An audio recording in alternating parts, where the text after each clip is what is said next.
Добро вечер од мене. Што да кажам кога промоторите да кажат се, меѓутоа има многу да се кажува, па ја со неколку реченици ќе се обидам да го привлечам вашето внимание и да предизвикам кај вас едно чувство да земете книгата, да прочитате. Ќе почнам со искажувањето на тогашниот генерален секретар на Воскопловниот сојуз на Македонија, Ѓорѓе Чешкиров, кој што за сега наречената во декември 1991 година конспиративно со одбрани личности кои што тој ги познават од аероклубовите од Куманово, Штип, Прилеп, Битола и Скопје да се организира затоа што има сознание дека сета флота авиопадобранци, авиони, едрилици Југословенската народна армија сака да ги сели во Белград.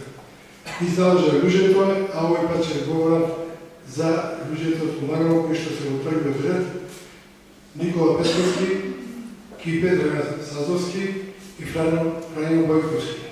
Тие во таа ноќ 23-24 декември на минус 20 целзиусови степени, заедно со поголема група на авиомеханичари и други пилоти, успеваат сета флота што се наоѓа на Аџи Тепе, вас добро го познат, кај се наоѓа, да ја склопат, да ја товарат на камиони од тогашното предпријатие транспортно Јуктурис и на неходната локација да се пресели во Скопје, па сега веќе не е тајна во затворот и Грижата.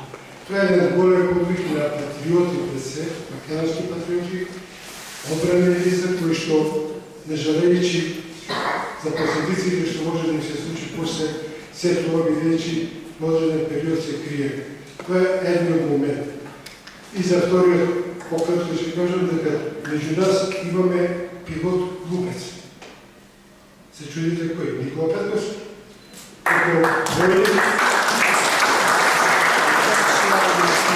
Пришествува во снимањето на пилот за повозрастните, веројатно се сеќава. Играше Бата Живеновиќ, Любиша Самарджич, партизанска ескадрила и Никола Петковски заедно со неговиот колега од Скопје, Ѓорѓе Чешкиров. Доволен повод да земете да прочитате. Да не може многу, можеме да собрание да ви говорам, ќе биде интересно и доста малку простори за колегата Ставле Џиков. Попишување.